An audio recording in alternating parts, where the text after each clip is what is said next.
नमस्कार। जिंदगी में कभी ऐसा महसूस होता है ना, जैसे कहीं खो गए हों। ये एक ऐसी फीलिंग है जो बहुत कॉमन है और साथ ही बहुत पर्सनल भी। तो आज हम इसी पर थोड़ी गहराई से बात करेंगे। कभी देर रात को जब सब शांत होता है, अचानक से दिमाग में ये सवाल गूंजता है, आखिर मैं अपनी जिंदगी के साथ कर क्या रहा हूं? है ना? ये एक ऐसा सवाल है जो अक्सर हम सबको परेशान करता है। और इसी सवाल से चलिए आज की चर्चा शुरू करते हैं। और ये फीलिंग पता है कैसी होती है? मतलब बाहर से देखो तो सब ठीक ठाक लगता है, स्कूल, कॉलेज, जॉब, दोस्त सब अपनी जगह पर हैं, लेकिन अंदर से एक अजीब सा खालीपन महसूस होता है। ऐसा लगता है जैसे एक ऐसी रेस में दौड़ रहे हैं जिसकी कोई फिनिश लाइन है ही नहीं और सब आगे निकलते जा रहे हैं और हम बस वहीं के वहीं फंसे हुए हैं। तो चलिए इस लॉस्ट वाली फीलिंग को, इस अंदरूनी खालीपन को थोड़ा और गहराई से समझते हैं। देखिए, ये जो खोया हुआ महसूस होता है ना, ये अचानक से नहीं होता। अक्सर इसकी वजह ये होती है कि लाइफ के जो बड़े बड़े डिसीजन हैं वो हमने खुद नहीं लिए, हमारे आसपास के माहौल ने, इस सोसाइटी ने लिए हैं। सोचो ना, अच्छे मार्क्स लाओ, एक सेफ करियर चुनो, हम बस एक बने बनाए रास्ते पर चलते जाते हैं और जब बिना किसी मंजिल के बस बहते चले जाएंगे तो कंफ्यूजन तो होगी ही। तो असली प्रॉब्लम लॉस्ट फील करना नहीं है, असली प्रॉब्लम है इस फीलिंग के आने के बाद भी कुछ न बदलना। तो आइए अब उन वजहों को देखते हैं जिनके कारण ये कंफ्यूजन पैदा होता है। ये कुछ ऐसे कारण हैं जिन पर हमारा ध्यान नहीं जाता। सबसे पहला रीजन है डोपामीन ओवरलोड। अब इसका क्या मतलब है? सिंपल भाषा में हमारा दिमाग फोन, सोशल मीडिया, रील्स, इन सब से मिलने वाली इंस्टेंट खुशी का आदी हो गया है। अब इसके सामने असली जिंदगी, जिसमें मेहनत लगती है, सब्र करना पड़ता है, वो तो बोरिंग ही लगेगी ना। और जब रियल लाइफ डल लगने लगती है तो ये फीलिंग आना लाजमी है कि यार कुछ तो मिसिंग है। और फिर आता है कंपैरिजन का जाल। ये तो बहुत बड़ा ट्रैप है।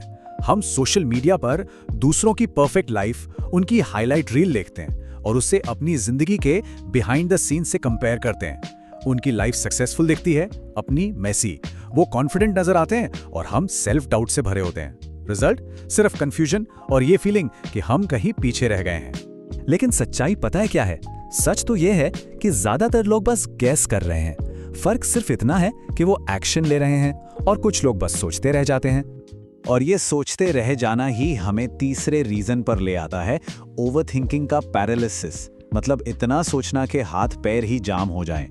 हम एक परफेक्ट प्लान का, एक परफेक्ट मोमेंट का इंतजार करते रहते हैं और उस चक्कर में इतना एनालिसिस करते हैं कि आखिर में कोई एक्शन ले ही नहीं पाते। एक बात समझनी होगी, जिंदगी गूगल मैप्स नहीं है जहां डेस्टिनेशन डाला और पूरा का पूरा रूट सामने आ गया। हम सबसे बड़ी गलती क्या करते हैं? हम सोचते हैं कि लाइफ में आगे बढ़ने का तरीका यह है, स्टेप 1 एक परफेक्ट प्लान का इंतजार करो, स्टेप 2 जब पूरी क्लैरिटी मिल जाए तब स्टेप 3 अपनी जर्नी शुरू करो। पर यह एक बहुत बड़ा मिथ है। इसकी वजह से हम बस इंतजार ही करते रह जाते हैं। असलियत इससे बिल्कुल अलग है। रियलिटी यह है कि पहला कदम उठाना पड़ता है, बिना पूरा रास्ता देखे। प्रोग्रेस गारंटी से नहीं होती, प्रोग्रेस पहला कदम उठाने से होती है। तो अब सॉल्यूशन की तरफ बढ़ते हैं। चलिए इस सोचने वाली स्टेट से करने वाले माइंडसेट की तरफ चलते हैं। ये एक ऐसा शिफ्ट है जो सब कुछ बदल सकता है। इस पूरी चर्चा का जो कोर आइडिया है ना, वो इस एक लाइन में है, खोजना बंद करो, बनाना शुरू करो। Stop searching, start building. इसका मतलब क्या है? इसका सीधा सा मतलब है कि क्लैरिटी, रास्ते की साफ तस्वीर, वो सोचने से नहीं आती, वो एक्शन लेने से आती है। अपनी लाइफ का पर्पस या डायरेक्शन कहीं रखा हुआ नहीं मिलता, उसे कदम दर कदम आगे बढ़कर बिल्ड करना पड़ता है, बनाना पड़ता है। तो ये बिल्ड करने वाला अप्रोच काम क्यों करता है? पहली बात, क्योंकि कोई परफेक्ट पर्पस ढूंढने से नहीं मिलता, उसे वक्त के साथ बनाया जाता है। दूसरी बात, एक्शन लेने से हमें वो फीडबैक मिलता है जो सिर्फ सोचते रहने से कभी नहीं मिल सकता। तीसरा, जब हम चीजों को ट्राई करते हैं, एक्सपेरिमेंट करते हैं, तभी पता चलता है कि हमारे लिए क्या सही है और क्या नहीं। और सबसे इंपॉर्टेंट, जब हम खुद अपनी लाइफ को एक्टिवली बनाते हैं तो कंट्रोल वो वापस हमारे हाथ में आ जाता है। तो इतनी सारी बातों के बाद अब सबसे जरूरी सवाल पर आते हैं कि अगला कदम क्या हो। ये सब सुनने के बाद दिमाग में एक ही सवाल आता है, ठीक है सब समझ आ गया, पर अब करना क्या है? जवाब बहुत सिंपल है। बस एक छोटा सा कदम उठाओ, कोई भी एक छोटा सा स्टेप, भले ही वो गलती क्यों ना हो, लेकिन एक कदम आगे बढ़ाओ। परफेक्ट स्टेप का इंतजार मत करो, बस प्रोग्रेस पर फोकस करो।